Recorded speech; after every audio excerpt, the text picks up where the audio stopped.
Welcome to Pix-Elated. This island will provide a situated learning environment to support financial education for learners age 13 and up. Key financial concepts of budgeting, planning, spending, saving, and sharing are explored through engaging and practical exercises. The educational approach is aligned with constructivist and applied learning theories, using quest-based lessons designed for encouraging positive habits surrounding personal financial management. The pilot lesson has learners working in pairs to make financial decisions by completing a shopping list. As in real life, learners practice working within a budget as they make decisions about daily spending in a virtual environment modeled after a shopping center. Pix-Elated's pilot lesson is designed for synchronous learning with youth, but could certainly be experienced independently by adults too. Learning objectives for Pix-Elated include prioritizing needs and wants, making financial decisions, spending within a budget, and planning expenditures. The area that you see here is the Information Center, and it serves as a centralized space where learners will find all directions needed for completing the exercise. As you can see on the left, there is the shopping list. Working through the list comprehensively guides learners through these objectives, completing tasks such as buying a birthday gift for a friend. This is an autonomous financial decision, as the learner is not given a prescribed gift to buy. The learner will also have to purchase groceries, requiring that they satisfy a minimum number of health points in order to complete the task correctly. Healthier foods have higher prices and more points, while inexpensive foods earn fewer points. Needs and wants are prioritized, and decisions are made about how much to spend on the birthday gift and the kinds of groceries to buy, for example. And as you can also see on the list, there are other ways in which the learner would have to prioritize both needs and wants with how to spend their money. Let's take a tour of Pix-Elated so you can get an understanding of what learners will experience in this environment. As you can see, there's a lot of signage throughout the island, and this is to enable learners to navigate effectively.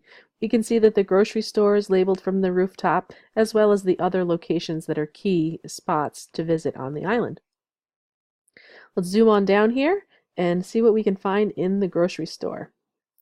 As we mentioned before, there are health points accessible or available for each grocery purchase. And so you can see here the more expensive foods and the life points that are associated with those, and then over here perhaps some less expensive foods and fewer health points would be earned with that.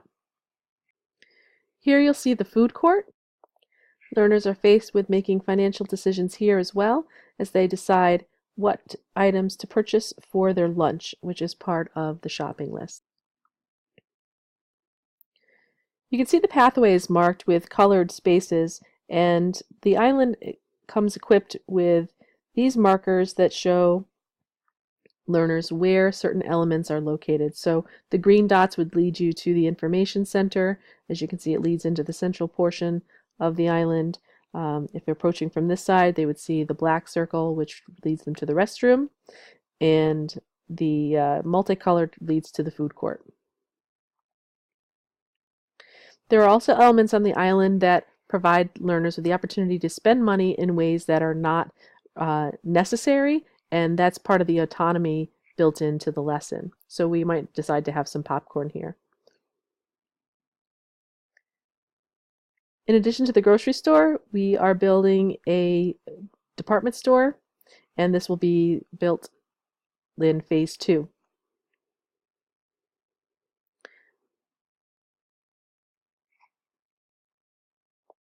The credit union is where learners will use transaction trackers to record their purchases in their checking account. This tool is provided free from brightbank.com and will serve as a valuable piece of assessment data.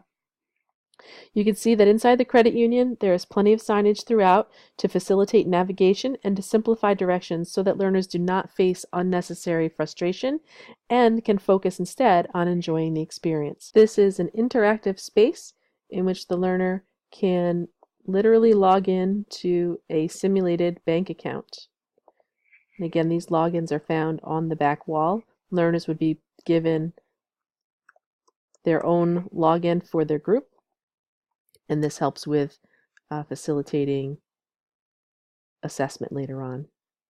So this is where students would log their transactions. So for example, if I purchased the popcorn, I could select that, and that was $3. Click Verify Payment, submit the payment, and then this transaction would be part of my record in my checking account. For overall assessment of learner activity and success, a comprehensive rubric will be used to summarize, capturing information such as did they complete all tasks, what quantity of health points were achieved, did they achieve the minimum, did they stay within the budget, were their decisions realistic financial decisions, and was there a mixture of needs and wants satisfied? Did they accurately record all transactions in the BrightBank tool? And they would also have a paper submitted checklist and times tracking the process of transactions. So how long did it take them to move through the list? Let's move over to the chat box where the lesson will conclude. Group discussions will take place here. In addition to interactive message boards where learners can provide feedback about what was learned, what were their takeaways, and interact with each other and additional learners from past sessions. Being able to interact in this way offers an element of social learning, which is an important part for the pedagogy that this island is built around. Overall, the island will provide learners with fun educational experiences that enable them to transfer the concepts learned into their real lives. It is an ideal forum for problem-based learners, and they can practice without risks of the real world. The pedagogy seeks to help learners achieve a sense of self-efficacy in personal financial management and decision-making by exploring positive financial habits with these exercises. Learners are free to work through the exercise using their own values.